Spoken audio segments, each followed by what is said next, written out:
Good morning. We're holding on Tractate Menachot, Perek Shvi'i, the 7th chapter called Elu Menachot Nikmatzot, Amud Ayin Vav, page 76.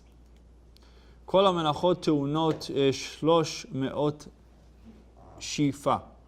All Mincha offerings require 300 rubbings, Ve500 Be'ita, and 500 poundings.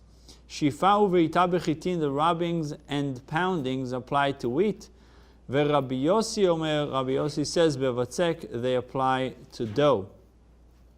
Now, what is the rubbings and poundings the Mishnah is referring to? So it says, if you look at note 1, one rubs it between his hands and pounds it with his fist, as a kneader would, or the heel of his palm or his foot. The Mishnah proceeds to identify the object of this treatment. So we have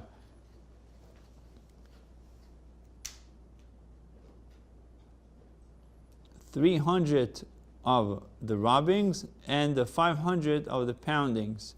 Shifa ve'ita bechitin, the rubbings and poundings apply to wheat, but Rabbi Yossi says, bevatzek, they apply to the dough. So in number 3, the purpose of rubbing and pounding the dough is to make it uniform. What is rubbing and pounding? Rubbing is, so if you look at the process of anyone that need a dough, what they do with the dough, so it's how they treat the dough. So you're going like this, it might constitute rubbing and pushing into it and folding it, and it's not either you use your palm or you use the inside of the hand. The Gemara will discuss it, but in order to make the dough ready, to prepare the dough, they would have to go through this. Kol HaMenachot ba'ot 10. All mincha offerings are brought in groups of 10 loaves, chutz milechem hapanim vechavitei kohen gadol, except the showbread, the lechem hapanim, and the chavitin, and the offering of the kohen gadol, the offering of the high priest. Shehem ba'ot 12, which are brought in the groups of 12.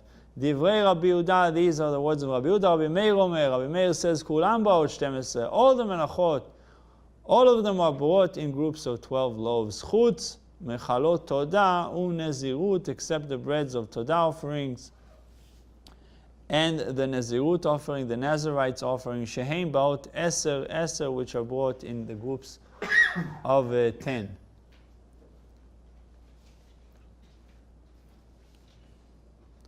So,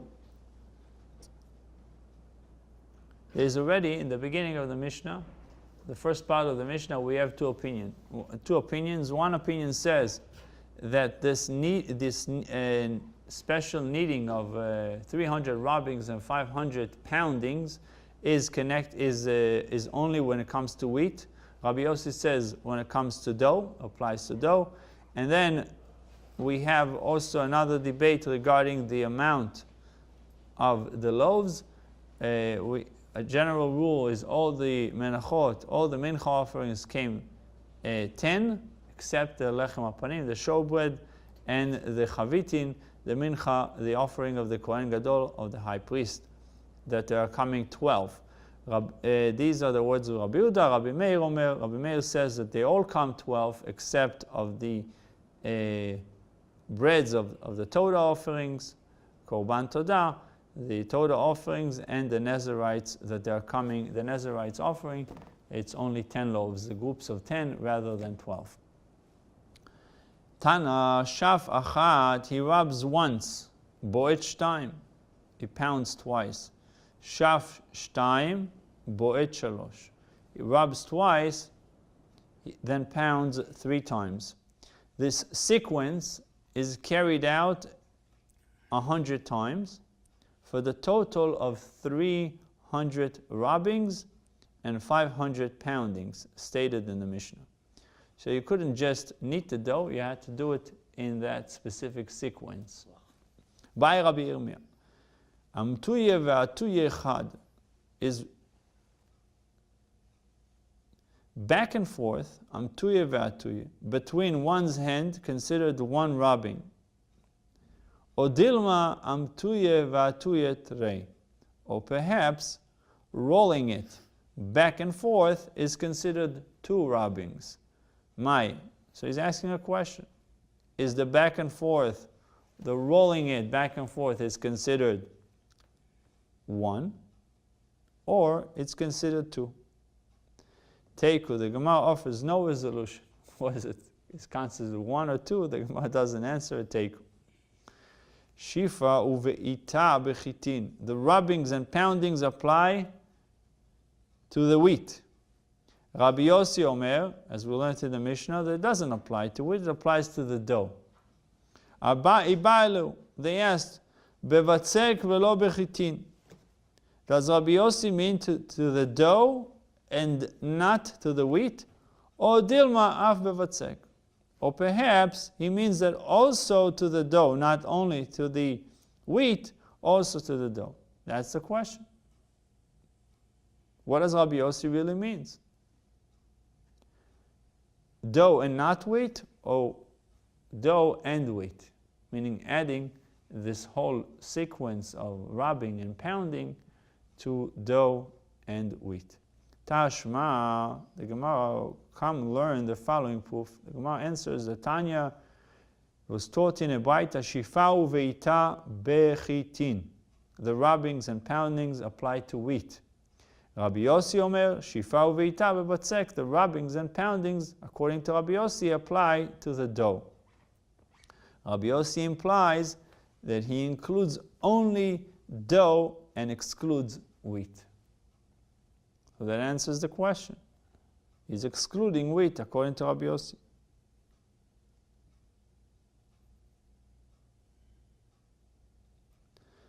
Kol ha-menachot ba'ot 12. The second part of the Mishnah, we learned that all the mincha offerings are brought in the groups of 10 loaves, except for the lechem hapanim, the showbread, and the mincha of Kohen Gadol, chavitin, that are brought 12. Groups of 12. 9 says it's for both. What do you mean? 9, both the wheat and the dough. That was the question. Yeah. And the answer was that Rabbi Yossi answers, not Rabbi Yossi answers, Rabbi Yossi says that rubbings and pounding apply to the dough. Rabbi Yossi implies that he includes only dough and excludes wheat. Takes it out. In the way it's written in the Mishnah, it leaves it open. It leaves it questionable. Is the dough, it's dough only, or wheat is included? Regarding the lechem hapanim, the showbread, it's written explicitly that the 12 loaves are required. Chavite Kohen Gadol, regarding the offering of the high priest, which is called minchat chavitin, we learn it emerges from a gezerah shava between the words decree, written chukah, the word decree written in connection with this offering,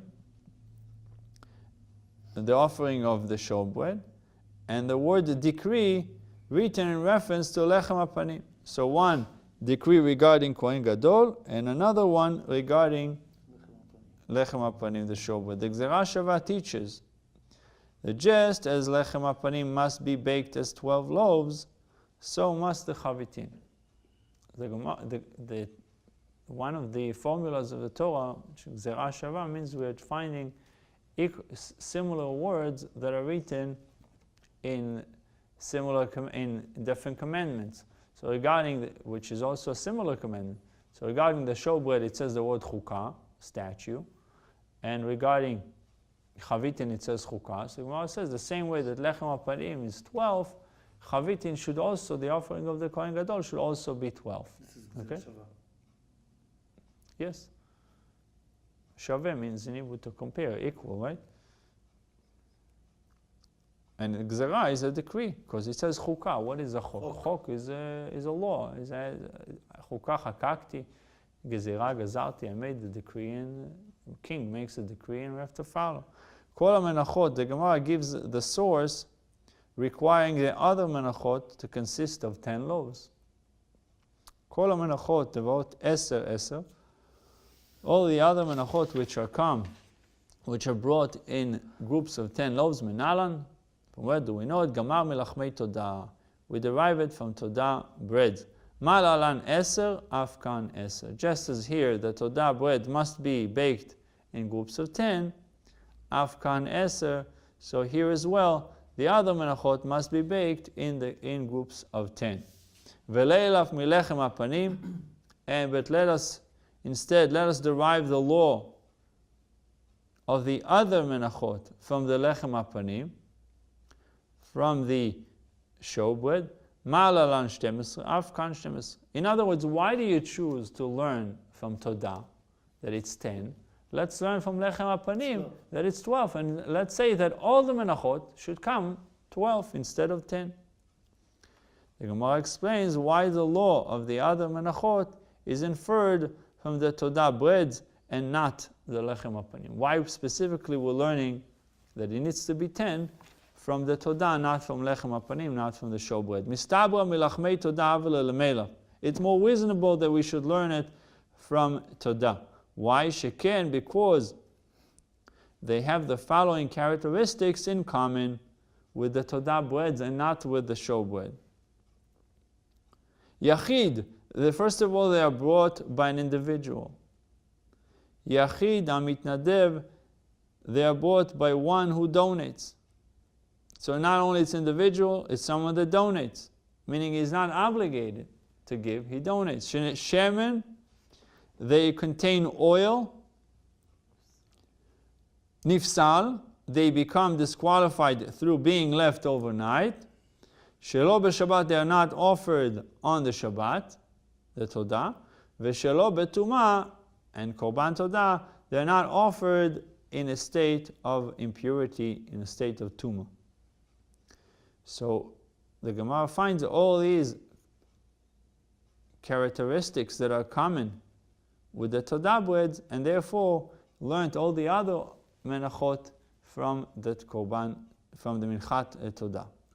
Doesn't Tzibur bring the Todah, or it's just an individual that brings No, the Tzibur brings the Tamid. Individual brings Todah. Todah is like for something that was done to you. Thanks. Oh, right, I got it. I'm thinking, all right, fine. It's like the word Todah, like a thankful, Right. being thankful. So v'shelo b'tumah, and they are not offered in a state of tumah. So the Gemara persists. Adrab, the Gemara says 1 second. On the contrary, I should learn it from lechem apanim. Lechem apanim avil lemeilaf. Let us derive the law of the other menachot from the lechem apanim. Why? Shekain, because they have the following characteristics in common, which are not found in the Todah bread. Hekdesh, they are most holy. Ulevonah, they require levonah. Matzah, they are baked as matzah. Ve'etzem, and each is brought for the sake of itself. So if you go this route and say that there's common characteristics, there's also common characteristics to lechem apanim. Other menachot are similar to lechem apanim in all that we just outlined. The levonah, they come with frankincense, hekdesh, they're considered most holy, and they have to come as matzah, ve'etzem, and they are brought for the sake of itself. The bigger difference is 12 and 10 till now? 1 second, it says this is in contrast to the Todah bread which are brought to accompany the Todah. The Korban Todah, you're bringing a Todah bread to accompany it. What do you say? The only difference is between them is 12 on Lechem Panim and 10. Yeah, so we're just trying to establish why 10 and not 12, or why 12 and not 10. So we said we are bringing, all the other menachot are coming 10 because we are learning from Todah. Todah is coming 10, therefore all the other menachot should come 10, except Lechem Apanim and Chavitin. The Gemara says, maybe, how do you know? It says, because I learned it from Minchat Todah. Minchat Todah is coming 10, so all the other menachot should be Todah. The Gemara says, okay, learn it from Lechem Apanim. Why are you learning it from Todah? It should come 12. The Gemara says it's more, they are more similar. The common characteristics mean they have a similar things. You have this and I have that. So we have things in common. The Gemara says if you're going that route, there's a lot of things in common between lechem hapanim and other korbanot. So maybe I should learn from lechem hapanim, from the showbread. The Gemara says hanach nefishon. Those ways which the other menachot resemble the Todah breads are more numerous than the ways in which they resemble the lechem hapanim. The Gemara asks, if we hold that something whose law is derived through a gezer shava, through the things in common, can in turn teach that the law can in turn teach that law by means of binyan av. Neilaf mechavite kohen gadol, let us derive the law of the other menachot from the chavitin of the kohen gadol.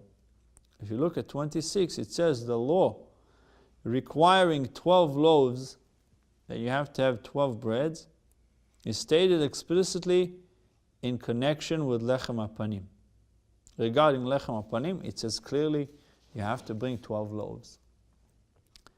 From there, it was extended by means of a gezer shava to the chavitin. Right? We learned that chavitin of kohen gadol, the offering of the high priest, should also come 12 because lechem hapanim, chukah, right? So the Gemara now suggests that we extend it further by means of binyan av to other menachot. The rules of exegesis with respect to kodashim, sacred offerings, are more restrictive than those applicable to other topics. In general, when it comes to kodashim, the rules are more restricting than other Torah topics. In other areas, a chain of 2 or more derivations may be used to deduce a certain law. So you can have 2 or more derivations, and you can learn 2 or more things from it. For example, we learned chukah. You say chukah, it's written chukah regarding chavitin, it's written the mincha of kohen gadol, it's written chukah in regards to lechem hapanim. Now I can learn one from the other. But how far can I go with it? How many things I can learn from the same equation, from the same thing? So it says, when it comes to general topics, other Torah topics, in other areas, a chain of 2 or more derivations may be used to deduce a certain law. You want to learn one law, you can learn it in many different ways, many derivations. But there are several types of 2-stage derivations that are not valid. When applied to Kodoshim, when it comes to Kodoshim, the most holy, you can't learn from 2 derivations. It has to be direct teaching. For example, a hekesh again is a comparison, followed by a hekesh. A comparison that follows by a comparison. The Torah compares A to B through a hekesh, and B to C through another hekesh.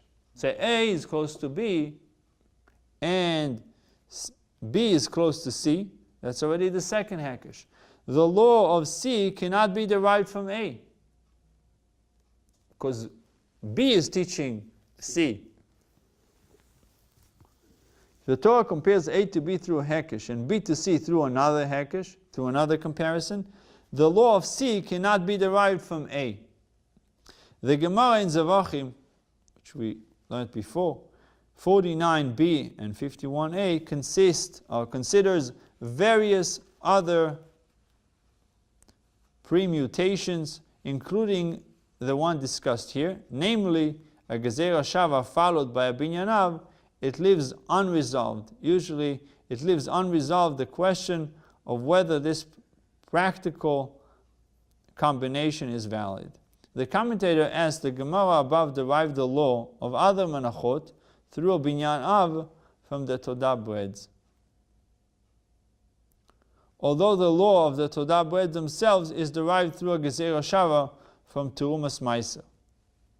This is the same type of 2-stage derivation as one discussed here. a gzera shava followed by a binyanav. So why did the Gemara express a reservation about this form of derivation only here and not in the earlier context? One solution is that since the restrictions against two-stage derivations apply only to Kodoshim, they are irrelevant in the previous case, where the original source is Terumas Meiser, which is not Kodoshim. Okay, so the Gemara says, Neilaf mechavite Kohen Gadol, let us derive the law of the other menachot from the chavitin of the Kohen Gadol. Instead of learning it from Korban Todah or Minchat Todah, we should learn it from chavitin. Okay, maybe I should not learn it directly from Lechem HaPanim, but let me learn it from chavitin, from Minchas chavitin.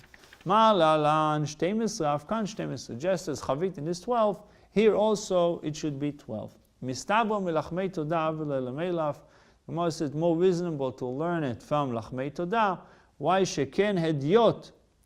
They are bought by a commoner. Sheet nadev, one who donated, or a chatzain, he donated chatzain, which means they are not offered in halves. Lev pigul, they are subject to the law of pigul. The law of pigul is the law of someone that had an intention to eat it beyond its time, to eat the offering beyond its time, and he actually ate it. That's considered pigul. Shelo b'Shabbat, they are not offered on the Shabbat. V'shelo b'Tumah, and they are not offered in a state of impurity. The Gemara persists. Adarabah, on the contrary, mechavite Kohen Gadol v'le'lemeilaf, you should have learned it from the Minchas Chavitin, shekein isoron, because they contain the amount of isoron of flour. It says in 32, the Minchas Chavitin requires an isoron of flour. This amount is the minimum for the other menachos. But the Todah breads contain a total of 20 isoronos. So I should not learn it from Todah. Todah is 20 isorons, and chavitin is 10. All the other menachos require the same minimum as 10, as one isoron. So we should have learned it from chavitin. That's why the Gemara says, Adarabah, on the contrary, mechavite Kohen Gadol v'le'lemeilaf shekein isoron. The Gemara says, Kli, and they also sanctified with a vessel. Hekdesh, they are most holy. Ulevona, they contain the frankincense, the levona. Matzah, and they are made of matzah. Ve'etzem, each is brought for the sake of itself. Hagosha, each is subject to the requirement of drawing near. Ve'ishim, and each is put on the fires of the altar. Ve'hanei nefishon, and these ways in which the other menachos resemble the chavitin are more numerous. So therefore I should learn it from chavitin. The Gemara says, Hediot mehediot odif lei. It is preferable to derive the law of an offering brought by a commoner from another offering brought by a commoner. The point of resemblance is more significant than any other. Therefore, we derive the law of the other menachot from the Todah bread, which both possesses this characteristic that they come from a commoner, in contrast to chavitin, which is bought only by the Kohen Gadol. This makes a lot of sense. Why should I learn? For something specific. This is a very, very specific, only done by one person, Kohen Gadol, Minchat Chavitin. Why should I learn it from something that is being done in such a specific way?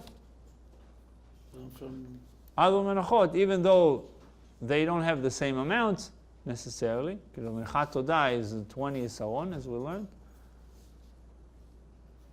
It's more reasonable to learn it from Todah rather than Minchat Kohen Gadol. Chavitin. The Mishnah recorded Rabbi Meir's dissenting view. Rabbi Meir Omer, Kulam bo yishteim esre. All of them are brought in groups of 12. Al tifrosh min hatzibur? No? Why Rabbi Meir? No, because His opinion? You're going to the, not for the one opinion, like the Kohen Gadol, go to the opinion of the most, No, but the thing is, Rabbi Meir, if you look at the Mishnah, Rabbi Meir said the opposite of Rabbi Yehuda. Rabbi Meir said that all the other offerings come 12, all the menachot coming 12, except Nazir and Todah, right? Todah and Nazirut, she'en baot 10, they come 10, only in groups of 10. So Rabbi Meir אומר כולם באות 12. What is his scriptural source for it? מאי כסובר, אי סביר לדובר הלומד בגזיר השובע, חויזר ומלמד בענייניו. If he holds us something whose law is derived through a גזיר השובע, can in turn teach that law by means of בינייניו, יולף מחביתי דכהן גודל. He could derive the law of the other menachot from the chavitin of the Kohen Gadol. And one cannot object that he should rather derive it from the Todah bread, the Hanan Nefishon, because those ways in which the other menachot resemble the chavitin are more numerous than the ways in which they resemble the Todah breads.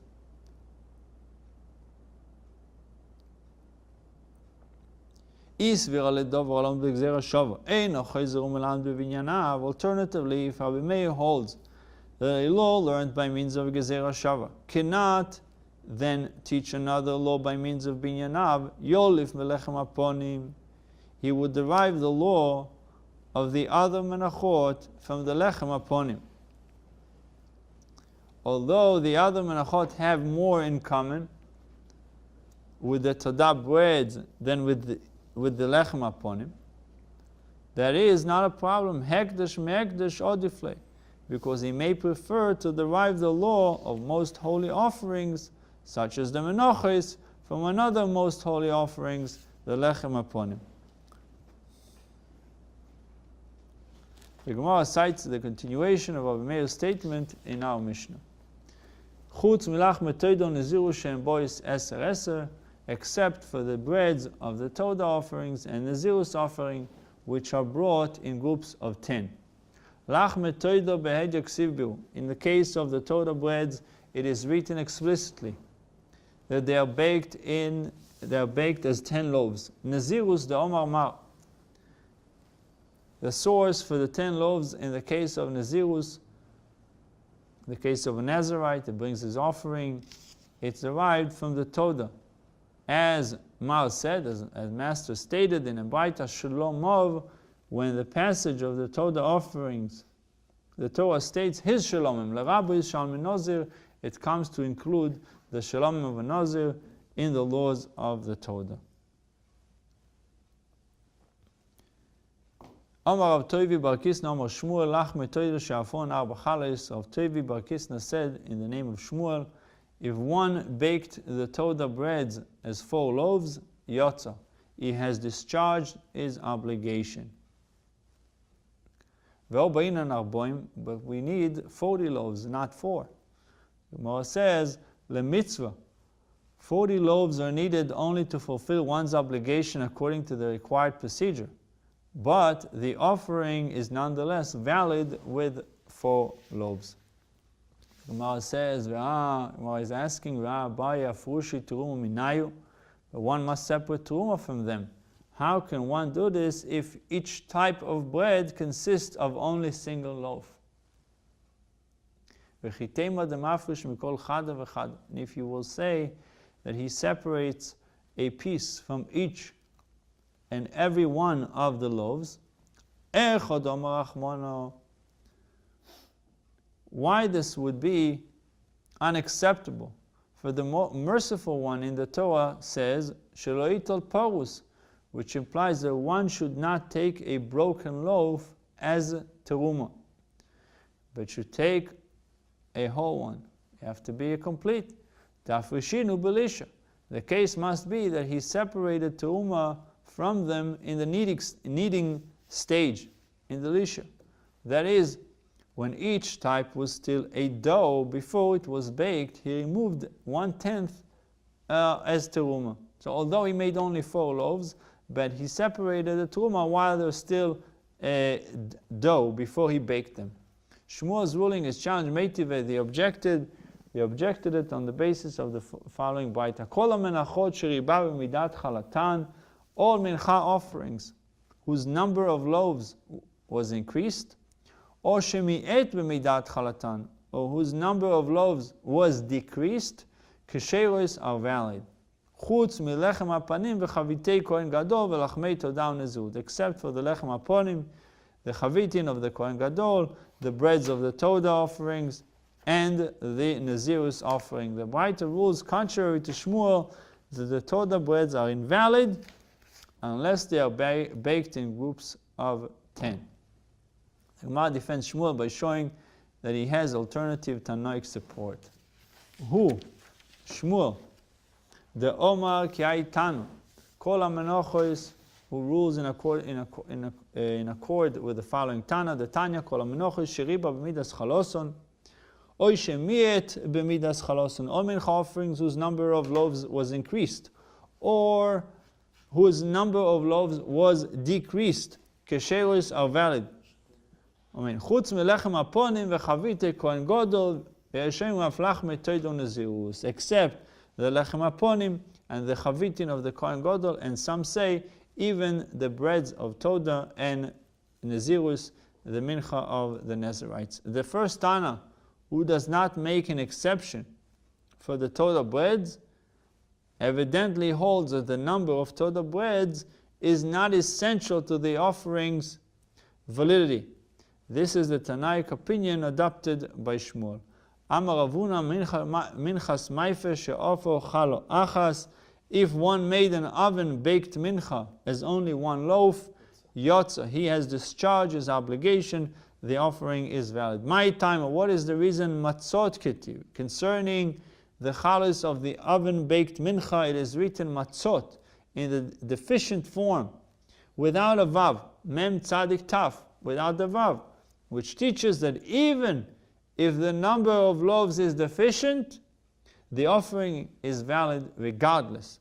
Matkif lo Rav Papa taimo dichtiv matzot haketiv matzot lo. The reason that matzot is written in the deficient form, but were it written matzot in the full form, what happened if the Torah would write matzot mem tzadik vav taf in the full form?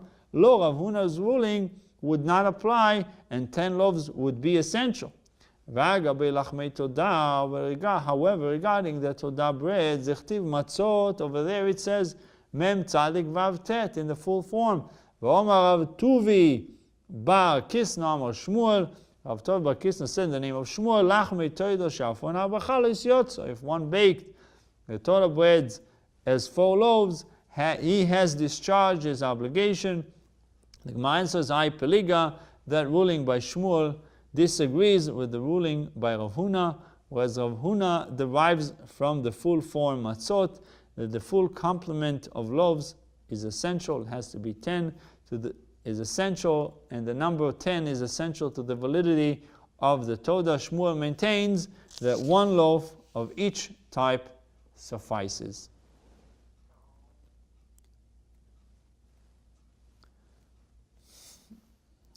The Mishnah lists the amounts of grain required for the production of various menachot. The amount of grain we need for the production of various menachot. HaOmer haya ba isaron mishalosh se'in. The Omer offering consists 1 isaron of fine flour, which is sifted from the 3 seyas. We studied that before. There's a machloket about 3 or 10 when it comes to Shabbat.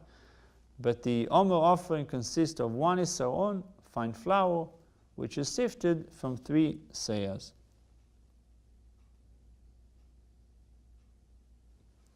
So it says in number 7, those responsible for preparing the menachot, Minchat HaOmer, Minchas Omer, obtain 3 seyas of barley and sift it 13 times until just an isaron of fine flour remains. An isaron literally means tenth, is a tenth of an ephah. An ephah is equivalent of 3 seyas.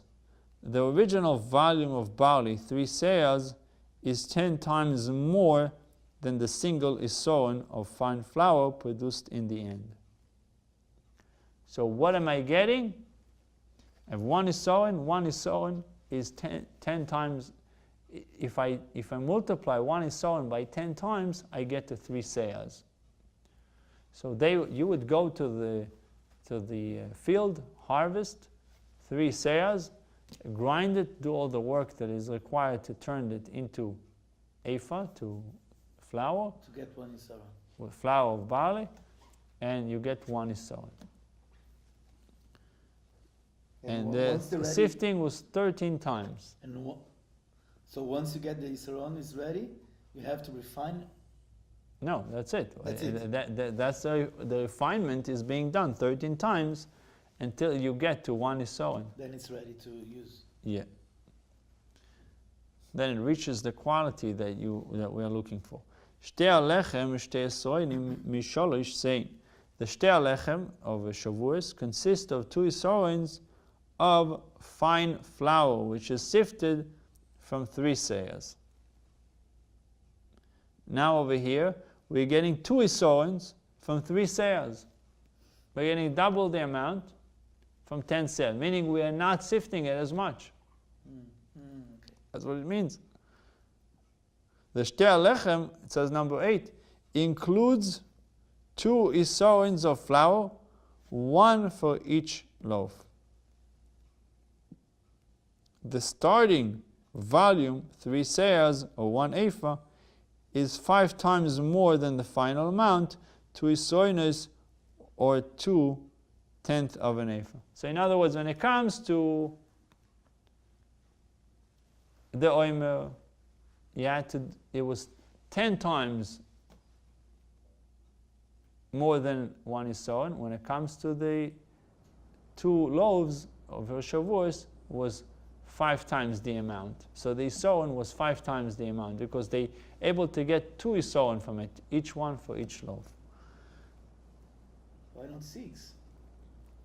2 isarons need 6 seahs. Right, but since they didn't sift it as much, so they got more out of it. Okay. So they got 2 isoinos from 3 seah. When it comes to the oimer, they sift it and grind it so properly 13 times to make it. They got only one, because every sifting you're losing. Every sifting you lose some of the amount. But it's okay to use like this? For shtei alechem, yes. For Shavuot, it's sufficient. For the Omer, it's not. For the Omer, I need just 1 isoin coming from 3 seahs. Okay. Then what's the white time, or what is the reason that the single isoin of flour for the Omer offering must be produced from an amount as large as 3 seahs? Why does it have to be that way? Kevan the mechodesh osi, since the Omer comes from the new crop. The Omer comes from the new crop, which contains more shef than the old crop does. Coming from the new one, there's more shef, there's more covering, more shells. Umiseir in osi, and another reason, it comes from barley. In addition, it comes from barley, which contains more shef than wheat. So not only that it's chodosh, it's new grain that has more shef, it also comes from barley that has more shef than wheat. Mishal is saying, and isoin of choice flour can be produced only from 3 seahs. You want to get to choice flour, you have to have 3 seahs. This amount of 3 seahs to get into a choice fine flour. The Mishnah then stated, Shtei alechem, Shtei isoinos, Mishal is saying, the Shtei alechem consists of 2 isoinos of flour, which is sifted also from 3 seah. So I'm getting more, but it's coming from 3 seah, 2 isoinos. The Gemara explains why the ratio of grain to fine flour is smaller in this case. Kevan the mechiti nasion, so I'm getting it from wheat. When it comes to shtei alechem, the 2 loaves of bread of Shavuot, that came from wheat. Therefore, even though it also comes from the new crop, shtei isoinos also mishal is saying 2 isoinos of fine flour can be produced from 3 seahs. So remember, Isroinus is just an amount that comes after the grinding and the sifting, the sieving, right? They put it in a sieve and they would sift it, and I would get Isorin, that amount of Isorin.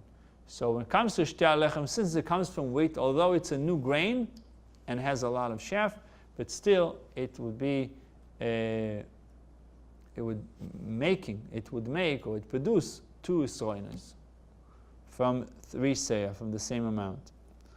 Lechem aponim 24 Isroinos, 24 same. When it comes to the lechem aponim, the showbread, they would make 12 loaves, consist of 24 Isroinos. Each loaf was 2 Isroinos. You see? 24 Isroinos producing 12 loaves of bread. For each one. Yeah, the lechem aponim consists of 24 Isroinos of flour, which is sifted from 24 seahs.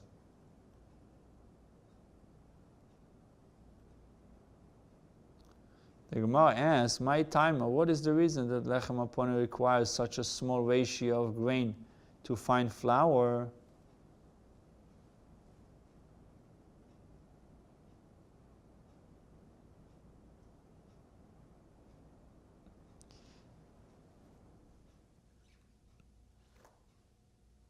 The Gemara answers, Kevan the mechitin osu miyoshan osu. Since the lechem aponim comes from wheat, and it also comes from the old crop, both of which contain relatively little chaff. Isorin muvchar osim seah, and isorin of choice flour can be produced from a single seah. So 2 things we have when it comes to lechem aponim, that it's, number 1, it's old, it's not new crop, and number 2, it's wheat. So therefore, I can produce more quantity. Choice flour from a single seah. Instead of 3 seah, choice flour from 1 single. The following, it's wheat, it's not barley, maybe. and it's not new. And it's not New. 2 things you have there. The following writer sets forth the law where one used different amounts of flour than those mentioned in the Mishnah. What happened if somebody deviated from the prescribed recipe? Tanu Rabbanan, the rabbis told in the Bible, Kol ha-menocha sheriba b'midas Yisroin, all mincha offerings whose measure of Yisroins was increased, or shemiet, or it was decreased, b'midas Yisroin, the measure of Yisroin, psulos are invalid. Ribo b'midas sein shalom, or shemiet midas sein shalom, ksherois. But if the measure of seah was increased, or the measure of seah was decreased, ksherois. If I increased or decreased the Yisroin itself, the final product, then it's disqualified, it's not kosher, not good.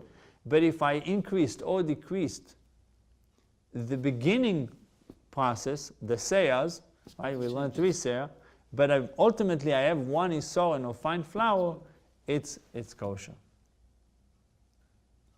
You need the final product only. Right, worrying about the final stage, final step. In 16, he brings an example. Instead of an initial amount of 3 seahs of barley, for the Omer, they began with 4 seahs, or they began with 2. This does not affect the validity of the offering, because the initial amount was ordained only by rabbinic enactment. So that's the reason. 3 seahs, 5 seahs, it was ordained by rabbinic enactment. It's Chachamim that decided. New Mishnah. 1 Yisroin is by Midoraita? Yeah. The Mishnah elaborates on the sifting process. The Omer offering was sifted through 13 sieves. Shtei alechem v'shtei mesre. The shtei alechem, the 2 loaves for Shavuos, was sifted through 12 sieves. Velechem aponim be'achas esre, the showbread was sifted through 11 sieves. Rabbi Shimon says, Lo hoyo lein kitzvo. There was no set number of sieves. Not 13, not 12, not 11. There was no amount. Ella, rather, soiles menupa kol tzorko yamevi. Rather, one could bring flour that had already been sifted as much as necessary. Shenema velokachta soiles ve'ofisa oiso. As it stated, you shall buy fine flour and you shall bake it, which indicates that one may buy fine flour from the market. Ad sheter menupa kol tzorko, provided it had already been sifted as much as necessary. It says in number 20, it is not necessary to buy wheat and then sift it 11 times. Rather, one may buy fine flour that had already been sifted, no matter how many times.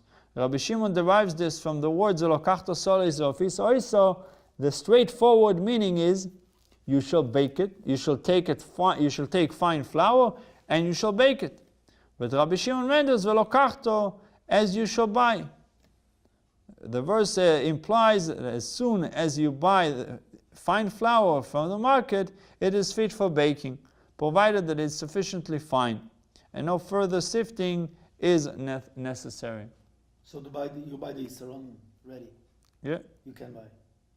According to some authorities, Rabbi Shimon rejects a set requirement not only for the number of sieves, but also for the volume of grain one should begin with, which is taught in the preceding Mishnah.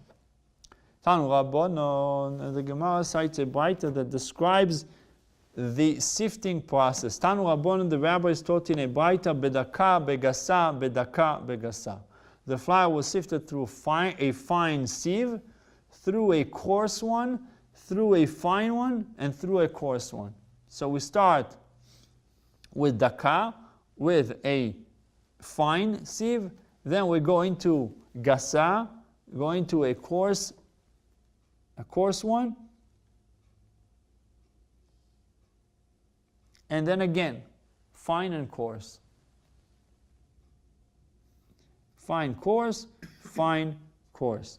Rabbi Shimon ben Elazar says,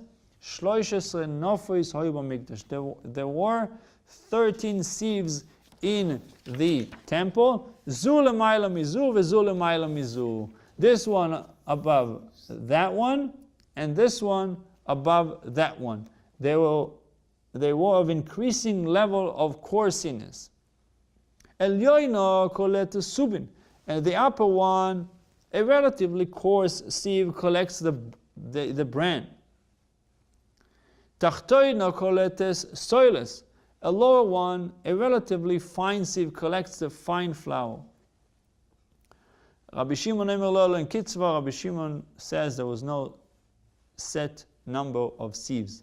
The following brisa discusses the preparation of fine flour for the lechem aponim and other menachos. Tanu Rabbon, the rabbis taught in a brisa, soiles ve'ofiso oiso. The Torah states, you shall buy fine flour and you shall bake it. Melamed shenikachas soiles, teaching that the flour for the lechem aponim is bought as fine flour which has already been sifted. Umenayin shafilu chitin. And from where do we know that those preparing the lechem aponim may buy even wheat and sift it themselves? Talmud leima velokachto, the Torah therefore states, you shall buy, that you are allowed to go and buy it. Mikol mokim, which implies that they may buy it in any form, even as wheat. It could have been thought that this is so for other menachos as well. One may buy wheat for other menachos offering. Talmud leima oiso. The Torah therefore says you shall buy it. The word it implies an exclusion, which limits the permit to buy wheat to the lechem aponim. Mipnei hachisochon, for reasons of sparing expense. What is the meaning for the reasons of sparing expense? It says in 26, the Gemara will explain this last phrase. The Torah teaches that only in the case of lechem aponim, it is permissible to buy either wheat or fine flour. But one who brings a private mincha may not buy wheat and sift it himself. Rather, he must buy fine flour that has already been sifted to the necessary degree. The reason is that not everyone is expert at sifting, and hence should rather rely on a professional. So, Amar Bilozo, Mai Mipnei Achisochon, Amar Bilozo, Ater Chosal Mamenu Shel Yisrael. The Torah is concerned for Israel's wealth. Therefore, it allowed them to buy wheat, which is less expensive than fine flour